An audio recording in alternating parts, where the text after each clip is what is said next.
Donc l'Aquajet se compose d'un entonnoir, un flacon de shampoing, la pompe et la buse d'aspiration qui elle-même est équipée de sa rangée de petits picots et de la lamelle de caoutchouc.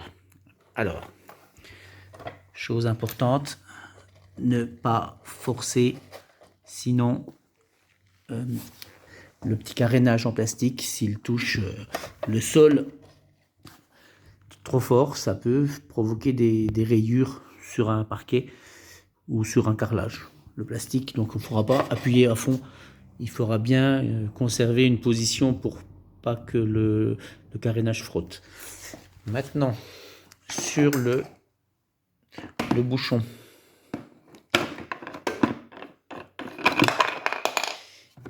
ici, on voit des petites rainures. Il ne faut pas enlever cette partie puisque ces petits trous permettent à l'air de rentrer lorsque la pompe se mettra en action.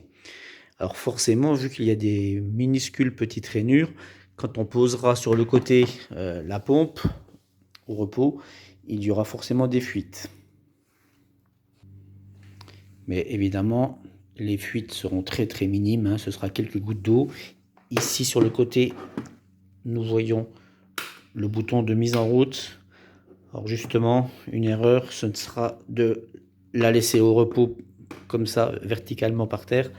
Et en général, ça arrête la mise en route.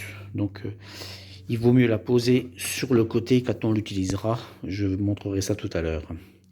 Pour ne pas avoir ce bouton qui se désamorce. Alors, avec l'Aquajet, il y a un pack optionnel qui est l'Aqua7. Dedans, on retrouve un outil pour faire un brumisateur. En fait, c'est un brumisateur. On a la petite brosse, l'Aqua-Brush pour shampouiner tout ce qui est siège, petit tapis.